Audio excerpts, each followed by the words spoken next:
Welcome into the Husker247 Podcast. I'm Mike Schaefer, joined by Michael Bruntz, Brian Christopherson, and this is our last podcast before we officially transition to game week here in the 2024 season. You can see the enthusiasm and excitement on the faces of the panel. Bruntz just can barely contain himself. BC looks like he's ready to run through a wall. Gentlemen, the football season very, very close. We'll start with this. Do either of you plan on watching Georgia Tech versus Florida State in week 0 in Ireland? Just as kind of a throwback of, when Nebraska used to play on week 0. Bruntz, I see you shaking your head there. Hell yeah. I'm also going to be watching SMU Nevada and trying to find an illicit stream of Hawaii Delaware State if Delaware State can make it to the islands. Wow. So there's no current television provider for the Hawaii Delaware State game? That seems like a missed opportunity. I have no idea. I might in the age of streaming, that should be on somewhere. The CW should pick up that game. That seems like the perfect CW game. I've thought long and hard about just finding somebody in Hawaii and throwing them $50 to go and just FaceTime me from the game. That's where I'm at now. I'm one step away from just injecting Hawaii and Delaware State right into my eyeballs. Yeah, well, people know that you enjoy your late night football when you can get it. BC, your thoughts? Yeah, I'll be watching all of it. They should bring back. There was a local Hawaii broadcast team that it's on YouTube did the Hawaii Nebraska game in 1982. They should have some form of that. It's hilarious because the guys are mispronouncing Mike Rozier's name and stuff like that during the broadcast. And it was also a game where Nebraska was in a dogfight with 10 minutes left. And then suddenly Irving Fryer and everybody's like, oh, let's just go win this, and scored 4 touchdowns. But they need a crew like that does that Hawaii game for Bruntz. And Bruntz probably wouldn't know if they were mispronouncing the Delaware State guys' names, honestly. Probably wouldn't care either if we're honest too. Can you name anybody that has played at Delaware State? Joe Flacco was Delaware, I'm pretty sure. He was a mud hen, not a hornet. Yeah. Delaware State basketball, they played Nebraska recently, right? Didn't they make the trip here? Yeah. They've played Nebraska a few times in our in the last probably decade plus. So I have to say that until this week, I was not aware that Delaware State played football. So that's kind of where I'm at with my Delaware State knowledge. Yeah, that'll leave you behind the 8 ball on that one. So we'll see if any podcast listeners have strong opinions on Delaware State football. They can let us know the best Delaware State football player of all time. We'll transition Nebraska. It used to be that people got fired up about the black shirts. When were the black shirts going to be handed out? Who are the black shirts? Now we got the single digits, and Nebraska revealed them on Tuesday. Gentlemen, 9 single-digit players. 8 of them said that the wrong way. 8 of them on defense, 1 on offense. Jamal Banks, the sole representative of Nebraska's offense in the single-digit category. What do you make of that, BC? Yeah, actually 9 of 10 because you got to count 0. So Jamal Banks is the only one. I guess if there were others that I would have thought of, it might have been Fedoni, Ramir Johnson, maybe, but I didn't have a qualm with any of the guys that were picked. And I also think you got to keep in mind the offensive linemen. I know they did the honorary thing supposedly with Ethan Piper last year where he got picked, but he still wore the higher number.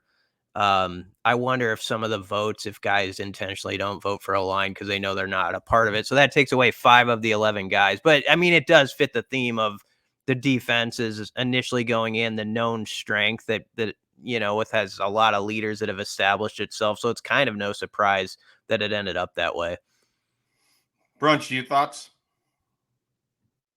Yeah, I mean, I think it kind of shows you. I mean, it's the story of the season, right? I mean, the strength is on defense, and there's some guys on offense that I think part of it is you don't have a ton of separation in a lot of areas. Like, I mean, you've got basically 4 running backs that are probably all on the same plane right now. You've got a number of wide receivers besides Banks and Nair that I think are probably along the same line. I mean, I just think I don't think there's as much separation on offense among guys outside of like Fedoni, like Brian said, and maybe a couple offensive linemen that would fit that bill. So, to me that it's striking when you see them all together, and you basically have Banks bookended by 4 defensive players on each side, or 4 defensive players on each side, and that's just going to be the strength of the team this year. That group is going to have to carry them. I think it'll look a lot different next year. I mean, a lot of those veteran defenders are moving on, so the 10 is going to look significantly different. But it should not come as a surprise that the guys who are there got those single digits. Was there anybody on defense that you guys thought could have been added to that group? Because I mean, that's essentially like the black shirts are the single digits right now. Yeah, I was the one that I think threw me a little bit, whose name I'm now completely blanking on, is Malcolm Hartzog. I think that was maybe the one that I was the most surprised to see included in that group, but they think highly of him. He's going to play safety this year. He's a guy that's going to be involved in big moments in games, but he was probably the one where, out of all of the group, he was probably the one where it stuck out the most to me that he was a single digit guy. Now, if you were to trade him out for someone else, even on defense, I don't know that I am convinced I have a great name for you right at this time as to who else that would be. I mean, so I think it makes sense that it's Malcolm Hartzog. I don't know that there's anybody that feels particularly left off defensively. Offensively, the one that probably stands out is Thomas Fedoni. He's probably the guy that I'm a little surprised isn't a single digit player, just based on, he appeared on a lot of those lists, and he's a guy that I think Matt Rule regards as a bit of a leader. He's someone I know who works extremely hard at what he does. So it was a little surprising that maybe he didn't represent. Here's the other thing. Do you think guys ever say no? Like they really like their jersey number. They don't want to be a single digit guy. Is that a possibility? Is that, you think we'd ever hear about that?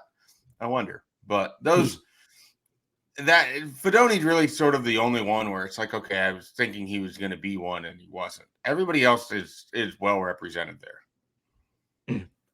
Jamari Butler rocking the 1, I thought was cool. I told Bruntz that in the press room when it came out. He looked good in the 1. Like that's if he can have a big season with that number on, it's a nice deal.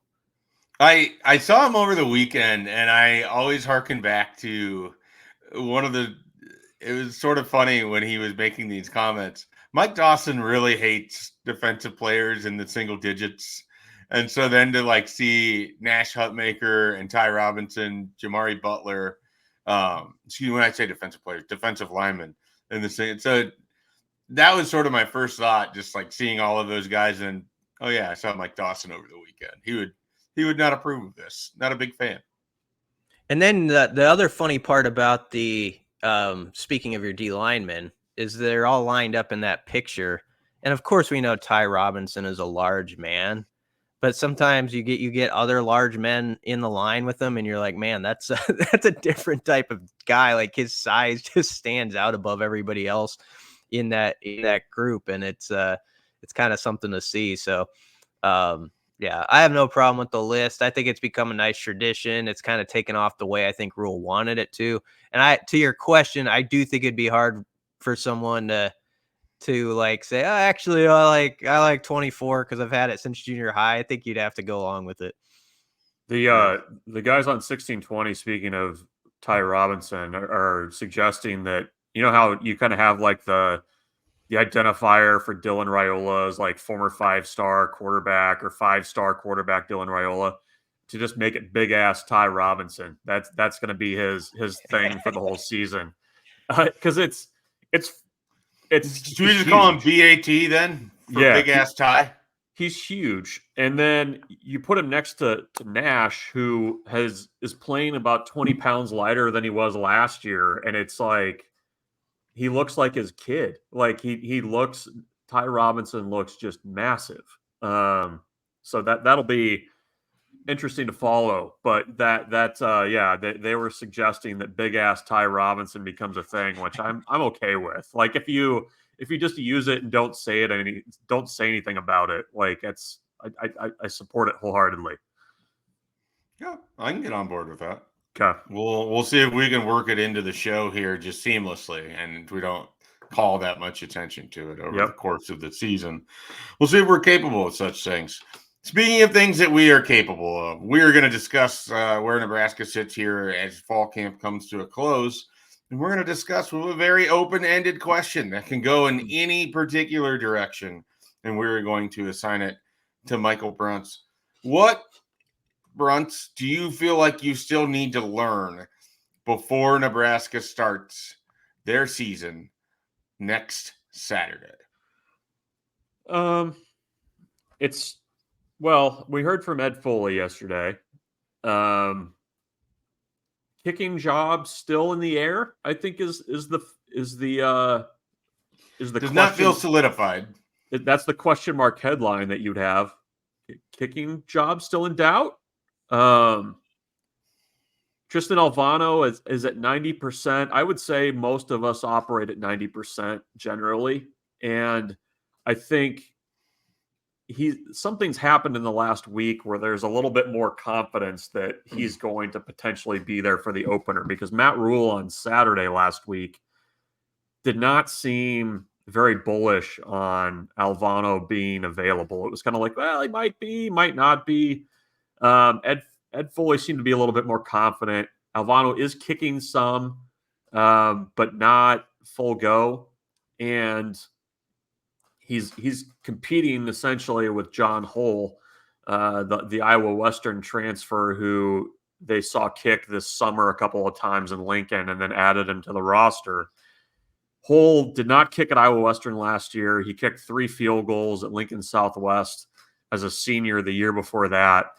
They liked what he showed in that workout, but those are the two competitors right now, and that's a little bit of a concern in my mind as you consider that Nebraska is probably a team that's going to be playing a lot of close one-score games and is going to need to be able to cash in on field goals, to make sure that they are able to win those close games. So that I need to know how that's going to look. And I don't think it's going to be something that you really know how it looks until the lights come on, regardless of who's kicking there. BC, do you have any kicking thoughts? No, Bruntz covered that ground pretty well. I mean, that's where it is. And then I guess the thing that I don't know is actually more on the second line of the depth chart at a lot of spots. Like I think most of us could name off basically the starting crew. You know, the secondary is going to be those 5 veterans, it appears now, with Beeford at the one corner. And you could go through all of them and I think get it.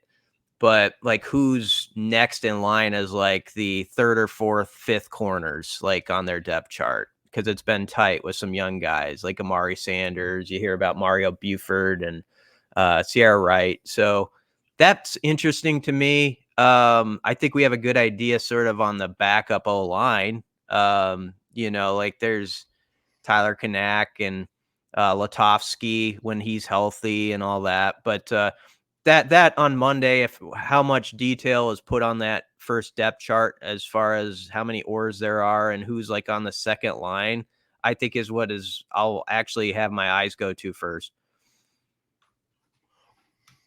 What did Ed Foley have to say, Bruntz, about where Nebraska's at in terms of finding its return men? They spoke last year a lot about wanting that to be a big part of their game. They want to return kicks. They want to be explosive in that area. Ramir had his nice return against Minnesota. Of course, he got hurt, never to be seen again. They didn't do much in the return game last year. Where do you think they are, and who do you think's involved?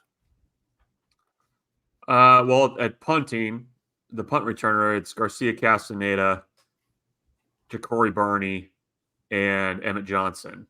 And at the kick return, it's Johnson and Johnson and Barney, Ramir, Emmett, and Barney. It's interesting. Like when you go back to last year, and I feel like we repeat this annually. It's harder to return punts nowadays. Like Mike Riley was right. Like that part of the game has gotten more challenging. I don't know that Nebraska had the best approach last year with it. I also don't know that they were done a lot of favors when you consider that the two guys who were their top two punt returners coming out of fall camp were both injured for most of the year in Garcia Castaneda and then Billy Kemp. So that's something that they were kind of working against last year. It was the same way with Ramir Johnson. He was hurt. I think he has a good skill set to return kicks, but that's something they've got to get figured out. A lot of it too is just decision making and coaching decision making. And there's part of me that says Corey Barney is lightning in a bottle. Throw him out there and see what he can do, and accept whatever poor decisions will occasionally come from that. But I think they will likely be better there. I think they're more dedicated to it. And I think part of it is just having guys in those roles that are healthy. I mean, any job is going to struggle when you're down to your third guy. And, oh, by the way, that third guy in both situations was somebody who you were having to keep healthy because he was your starting running back too. Like it was just kind of a comedy of injuries last year that probably didn't do them any favors. So I'm eager to see if that looks a little bit better this year, or if they can actually get something out of the return game. BC, I want to ask about the running back situation. Do we have any kind of clarity? Do we think this is a four-headed monster? Do we think that someone will emerge after the first couple of weeks? If you had to, and I know this is a thankless job, but you like the tough work, you like the dirty work. If you had to predict how things are going to play out at running back, what way are you leaning here on August 21st? Man, I think Gabe Ervin will, if he can stay healthy, is going to make a charge, and I would bet on Gabe Ervin. I mean, I think it's close though. That's a tough conversation. Like Emmett Johnson is right there, and I liked a lot about what he did. I kind of go back always to Rule's thoughts on winning football games, and that part he stressed all of last offseason, which was getting 75 plus yards in the fourth quarter and sort of having that, battering ram that finishes teams off. And I do think of a healthy Ervin there, and we never really got to see it. But you think back even to the Minnesota game, it was sort of actually trending toward it was going to be one of those storylines of where they pulled that off last year. And Ervin was kind of doing it, and they were kind of wearing on Minnesota. And then you had that fumble. And of course, we all know what happens. But I just think he's going to have a lot to say about this season if his body cooperates. So I guess that's my prediction. It's a tough one to make because I do think it's really jammed up. So you could answer like 4 different ways and possibly be right. I thought it was interesting that Rule, it's kind of throughout the offseason been about 1, 2, 3, finding 3 guys. And he, on Saturday, he said, really got to have 2. And he said, then a role guy, but you got to have that guy who gets it like 20 times, then the guy who gets it 12 times, and then a role player. And obviously Ramir is somebody who you wouldn't even have to be in that 2 and could still impact games in different ways. So I kind of see Gabe and Emmett. That's my guess as those 1, 2 as traditional running backs. And then I think they'll find ways to incorporate Ramir, but I'm as interested as anybody to see how that goes. Bruntz, whenever we talk running back, you got to talk offensive line play as well. It seems like Nebraska has their 5 settled at this point.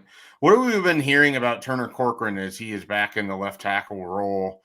He was the one who was getting reps with the ones when you guys went to a scrimmage practice when they had the open one, the NIL scrimmage. And so, perhaps he was also going to have this job. But what are we hearing about Turner Corcoran, especially now in light of the Teddy Prohaska news from the last couple weeks. Yeah, I don't know that was ever set in stone even before Teddy's injury. I think that was going to be a competition that was going to go deep into camp. I think he's, if he's finally healthy and confident, I think he can slide in there pretty well.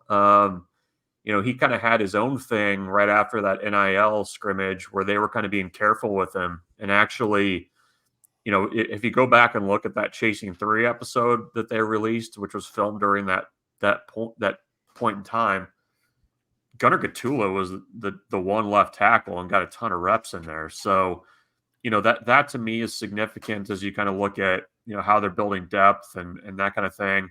Corcoran's a guy that's just going to have to show it. I mean, I think he's got the ability, but, for whatever reason at Nebraska, it just hasn't taken off. And, he talked this week and you kind of forget that this was a guy that started, almost 20 consecutive games over his career. So there's experience there too. I'm eager to see, I think everybody's kind of hoping that he kind of makes that Bryce Benhart type leap that we saw last year. But I mean, I think if you're, viewing the offensive line as a developmental position, I mean, I think, he's kind of next in line for the guy that needs to make that same progression that Benhart did last year. BC, do you have any questions as it relates to things defensively for Nebraska? I guess any burning questions here fall camp wise, or do you feel pretty settled as to how things are going to ultimately look in terms of the players involved? I think we could basically go through the starting crew and have it nailed down.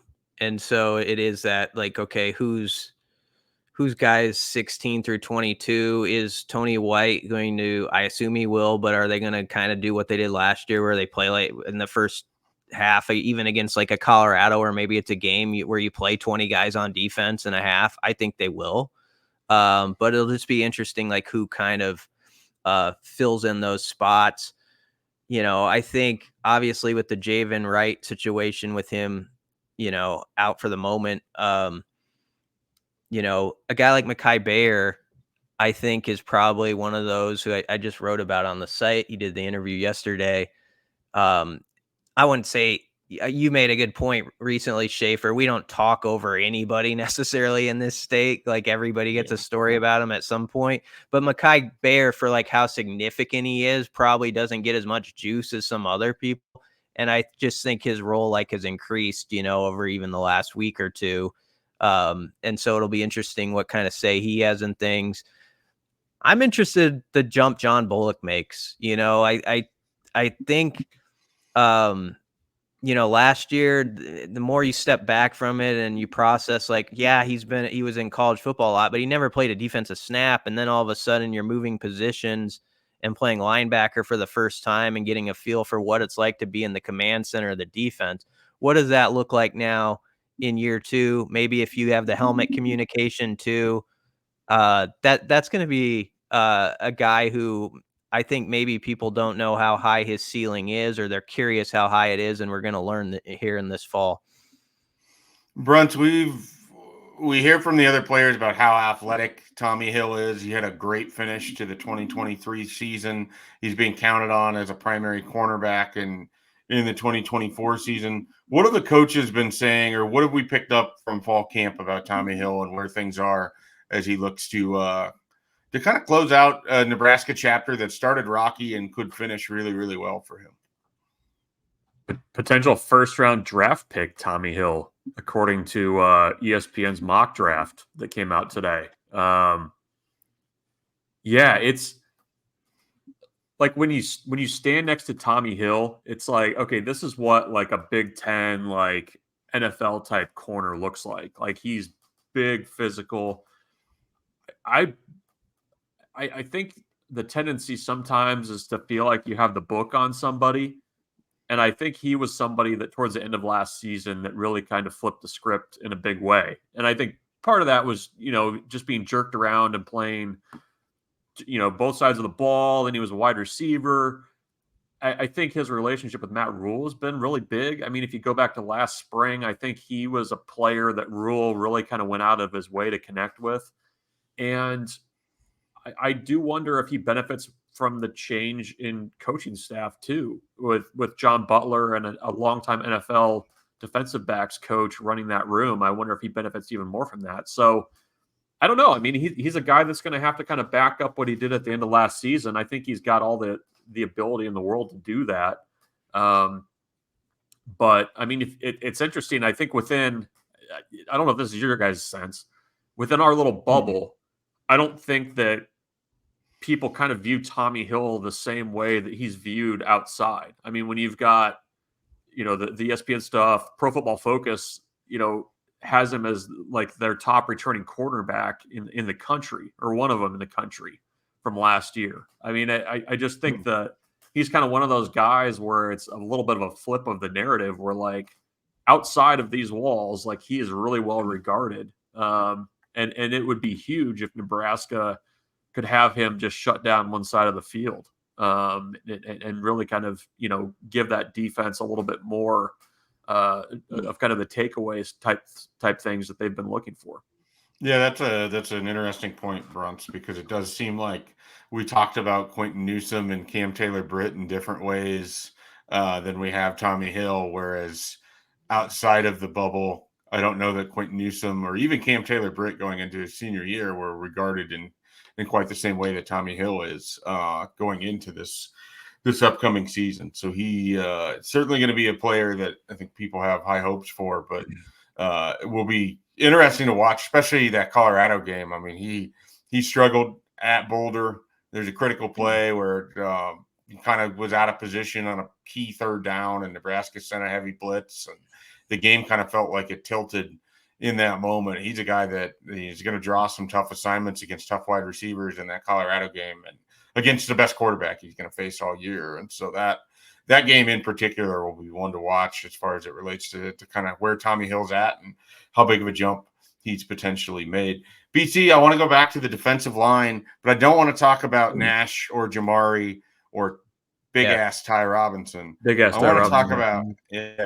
I want you to give me just one, because I know there's lots of them, one of the defensive linemen that will be a backup or a role player, if you will, that you think could have a pretty big effect on the season at large.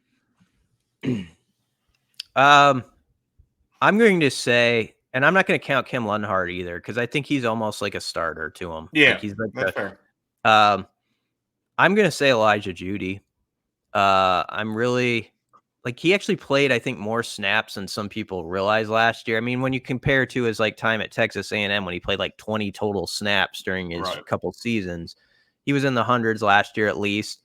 And so I think that experience, and just, he was up front like a week or so ago, and you can tell he's in a really good headspace. And, T. Knight has talked about that. And just like how good he's feeling about things outside the field and between the lines. And I think the staff has really bolstered confidence in him that I can do this and I can play at this level. So I just think he's going to be a good role player, like a guy who's going to give you maybe it's 20 snaps, but they're going to be, I think, a 20 snaps where there's ideally not much of a drop off. And that was the thing that was so impressive. Really, he's the example of Tony White. What they excelled at last year was they could play like 20 guys, and you didn't feel like you noticed that this guy had come in for this guy. And so that's the big key if that can continue along. Bruntz, I want to do the same thing, but on the offensive side of the ball, specifically with pass catchers. I'm going to remove Fedoni. I'm going to remove Banks. After that, is there anyone that you feel particularly strong could have a big, big impact in the 2024 season? Nayer's also out. I have a tough time with Nayer because it's, like I wrote about this. Isaiah Garcia Castaneda has done more in the last 2 years than Isaiah Nayer has at the college football level. Like, I understand what he did in 2021, but we're going to be 3 years removed from that, or, at least 2+ years removed from that. So I'm going to leave Nayer in there. Obviously, that's a guy that they like a lot. But I still feel like there's a fair question as to what he can give you when he hasn't done anything for 2 years on a college football field. I think I would bet on Nair. I'll remove him from the list. All right. Because you don't have to. You can give me your case. No, I'll remove him. Okay. I'll remove him because I think No. I think he's in with the Banks crew. I think he's in with the Banksy crew. I will go with Jaylen Lloyd. I think right now, and you guys can correct me on this, but if they were going 3 wide receivers, I think Jaylen Lloyd would be out there with Banks and Nair, right? Yeah, that's your. I think Jaylen Lloyd's a starter. Yeah, or Bonner. Or Bonner. I think a lot of a question is, with Nebraska likely going to a quarterback that's not as mobile and they're not going to run with as much. How do you kind of make that work, make the running game work? And I think the short passing game becomes a substitution for some of those quarterback carries and some of those handoffs. I think Jaylen Lloyd is going to be featured a lot in that. I think that's going to be part of it. I think that Dylan Raiola has a good feel for that part of the game with the quick game. So I think that Jaylen Lloyd has the potential to have a really strong year. I mean, he's 10 pounds heavier, a little bit more than that than where he was last year. I think he's going to be able to play in traffic a little bit more, and he still has that extra gear to run by guys. So I would buy a lot of stock in Jaylen Lloyd right now in that wide receiver group. All right, final thing, and it's, we're holding it to the end because it doesn't seem like there's that much drama to it. We'll do it this way. When does Nebraska announce the starting quarterback? Not who will Nebraska announce as their starting quarterback, but BC, when will Nebraska announce the starting quarterback? Give me a time. Give me an exact time. Okay. I think at 6 8 Central Time tonight, Wednesday. We're recording on a Wednesday. Yeah. Rule announces it on a show. I'm not sure of that. It could be Friday. It sounded like it's going to be this week, so it's one or the other. So I kind of think that. I think Bruntz thinks the same too. Bruntz definitely thinks the same. Yeah, I think I would bet between the hours of 6. Was it 6? Is that one of those? I don't know. It could be 7, 8. So I think it's 6 to 7. Let's go off of that time frame. All right, maybe I would maybe this evening. I think. What time within the show though? Yeah, give us a time, bro. Don't be a coward. I think at the 19-minute mark. I think it'll be coming out of the first break. That's where it's happening. They're gonna tease it. Well, I think you're gonna get some small talk. Okay. And I think you get some small talk. I think you'll get some big picture fall camp talk, and then I think it gets weaved into segment 2. That's my prediction. And if wouldn't you be wildly entertained if they? I'm just saying it for the how you do this in life, where you say what if they did this really weird? If you just said Heinrich Harburg's the guy, like, wouldn't you just be wildly entertained at like the reaction to it? No. Nope. You wouldn't be entertained by it? Nope. No. Would not. I understand where you're going with it. I do not covet that. I don't. If it was some other team of which I did not moderate a message board for. Yep. I have a warped sense of humor, so I would. If Colorado. Bruntz lives for these types of things for other just places, not here. Other programs. How about this guy? He doesn't want it in his backyard, BC. How about now? Now. Oh, did it happen? It just happened. Dylan Raiola is your starting quarterback. What are your thoughts? 608 was wrong, huh? Well, you both overshot it. There's smoke. There's smoke from the chimney. White smoke. What do you guys make of this? Yeah, we might as well react right here on the podcast. BC, what? You were touting your boy Heinrich Harburg. How does it seem now? Not so funny now, is it, Brian? It still would have been funny. Like in a word, I said it because we've known this was coming. I'm glad actually, I'm glad they're handling it this week as opposed to the whole, like, are we going to take it into Monday? And, like, everybody knows he's the guy.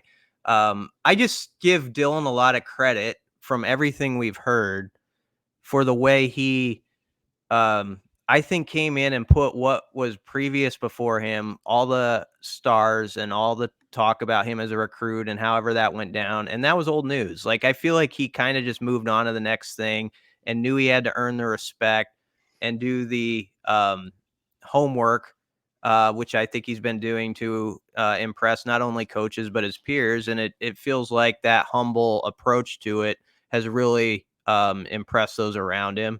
And so I like the fact that they let it play out through fall camp too. That was wise by Matt Rule to give the other guys a shot, to at least, have that competition and keep that going like you do with the rest of your team. But of course, I think we've known since April this was happening. And so congrats to Dylan Raiola. It's a notable achievement. Bruntz, you can name, like, well, okay, how many freshmen we were talking about this had started? Only Adrian, I think, to start an opener. Yeah, Yep. Adrian, Cody Green, Tommy Frazier. Is there anybody else that we're missing in that? Those are the three. And then freshmen who have played, but McCaffrey was one. Bo Davis was one that I'd initially blocked out or forgotten about. That's also one. And so he's in rare company. I mean, this is a relatively new thing in Nebraska. And it's fascinating too, because if you look at a lot of the other quarterbacks that were kind of around him in the rankings last year, a lot of those guys are not going to be starting on their respective teams. So that will be, he gets the keys to the car, and we'll see how it goes. I mean, I think, just in speaking of kind of how the schedule breaks down, I mean, I think it's immeasurably better that he gets UTEP at home out of the gates rather than having to go to Minnesota or any of the other places that Nebraska's had to open in recent years. Yeah, I think that people would be surprised. Even if you go back, you go to 2023 and you look at how many true freshman quarterbacks started, you had a handful of guys that were your top freshman quarterbacks combined to start 13 games. And Nebraska is naming Dylan Raiola as its starting quarterback before the year begins. So their anticipation that he could theoretically even play more than just the entire group that included Dante Moore and Nico Imaliva and all of those different guys, from Jackson Arnold, Avery Johnson, trying to think, there's about 5 or 6 of them. And some of them, frankly, weren't good. And so what he's being asked to do, and what I shouldn't even say what he's being asked to do, what he's put himself in position to do, while it seems anticlimactic to us, because it seems like it's been this since the moment that he committed to Nebraska in December of 2023, it's pretty gigantic on the college football scale. I mean, Quinn Ewers didn't start at Ohio State. Archie Manning didn't start at Texas. These guys don't start at these programs that are name brand high school 5-star quarterbacks, and yet Dylan Raiola is going to be starting at Nebraska against UTEP on Saturday next week. That's a big freaking deal. Again, it's anticlimactic because we've known it's going in this direction. It's anticlimactic because it's not like he came in and there's this massively stocked quarterback room and he had to jump over all of these different people. But he beat out a guy who started games last year. And it's a big deal that Nebraska is going to have a true freshman, former 5-star quarterback starting against UTEP on Saturday. Like, it's going to get minimalized a little bit because he's, again, was expected to be in this position, but it does not happen a lot of places. It really doesn't. I'm glad you took the big picture view there too, because if it's easy to look past, like, even in December, that wild week.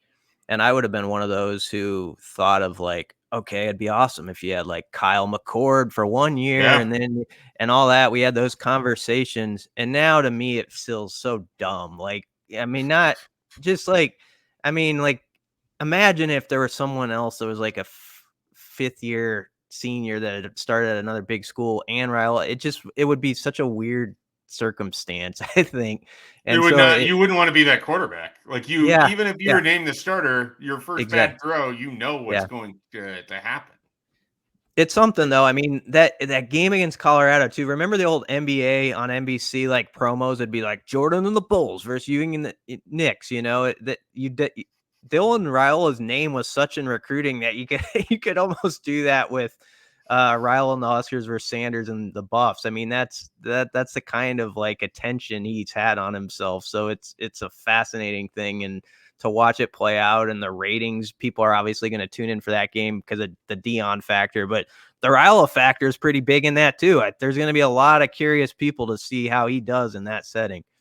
There'll be a lot of NFL players who are going to be watching Nebraska football games this year because of all of the different connections that Dylan Raiola and the Raiola family have. But you had Matt Stafford a few weeks ago on a podcast just talking about Dylan Raiola, referring to him as a stud, saying that he can't wait to watch him play. Like, it's just it's an entirely different thing than what we're used to around here. And could be a lot of fun. We're hoping it's a lot of fun. It's a nice little like full circle too. I mean, like, it's even thinking back to, I mean, Adrian Martinez was like a very kind of 11th hour recruitment in the way that things happen. But like, I mean, Dylan Raiola has been coming to games as a recruit for years. Like it's fascinating to kind of see that progression of him, like, and the way that the story has gone. But it's going back to Brian's point about like, if you had like a 5th year senior somewhere else or whatever,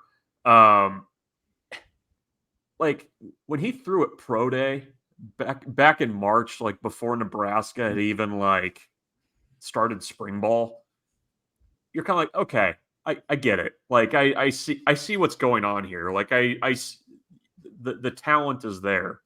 It's just a matter of like how he handled all the other crap that comes with being a quarterback at Nebraska and being a 5-star quarterback. And I don't know, like I think to this point, I don't know that he could have handled it much better than he has, even with like the Pat Mahomes stuff and, kind of getting, taken through the ringer on social media about that. Like there's a maturity there that he does not come across as a freshman quarterback at all. And we'll see if that translates to the field.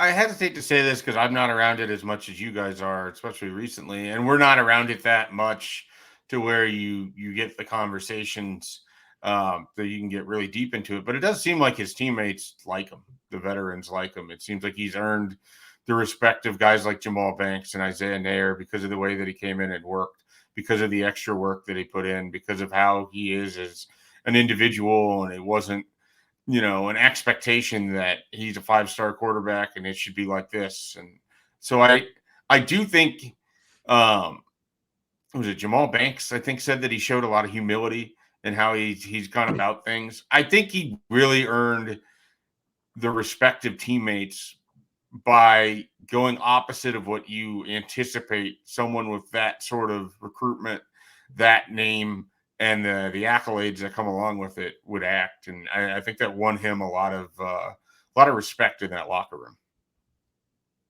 room. Yeah, no, I don't think he's approached. I mean, you kind of expect like some kind of ego with everything. Like, I think you're kind of conditioned to assume that that's the way that things are going to be. And I mean, that's been the consistent theme that we've heard throughout his time at Nebraska, his short time at Nebraska, is like, he's always around working, has a good feel, I think, for kind of that, like the team dynamic. And I wonder if that's also, I mean, obviously, you grow up with a dad that was in the NFL for so long, but he's played at, multiple high schools. And there's a point of kind of like, you go into a situation, you kind of have to figure it out and kind of how to, at a position that expects leadership, how to kind of put yourself into that situation without rocking the boat too much. And I think there's a little bit of a finesse to that we've seen at Nebraska, some quarterbacks do that really well and some quarterbacks not do that so well. And the guys that have not done that well are also veteran guys too. Yeah. No, I mean, it's not being the quarterback is never an easy thing. Being in a locker room like that is never an easy thing. To be able to pull that off as a true freshman, I think speaks a lot to sort of who he is, how he was raised, and how he's attacked this kind of thing. All right. Any final thoughts as we close up shop here on Nebraska's 2024 fall camp? When we come back next week, gentlemen, it's going to be game week. We're going to talk on Tuesdays. We're going to get together and run through some stuff. Every Tuesday, you'll have a Tuesday podcast. The Hype Cast, we're going to get hyped again in 2024. We're going to get more hyped than maybe we've ever been. I don't know. I spent the whole off season just conducting a Hype Cast in my head. So now we can get it out on recording starting next week. That'll be on it'll run on Thursdays. We'll probably record before then, but it'll be available to you on Thursdays. We're going to have all sorts of audio content next season. Are you guys fired up for this? Yeah. Yes. I am. Enthusiasm just look at me running through the freaking wall right now. Yeah. I legitimately am. Bruntz and I think kind of have like, boring voices maybe sometimes, but not true. You don't think so, Bruntz? No, we do. We're very boring. That's why when you were talking about crack last week, I was really surprised because I was just kind of out of, we don't got to bring that out of back up. I character felt for kind of you, embarrassed. I do have some Werthers right here though, but I am legitimately fired up about this season. I think it's going to be a fun ride. Yeah, I agree. Bruntz, we assume you're fired up too. You know, your face never shows it. Yes, I am. I'm percolating with anticipation. I legitimately am excited for this year. Like however this plays out, it's going to be a fascinating ride, I think. No doubt about it. No doubt about it. Well, we want you to be along with us for the ride at Husker247.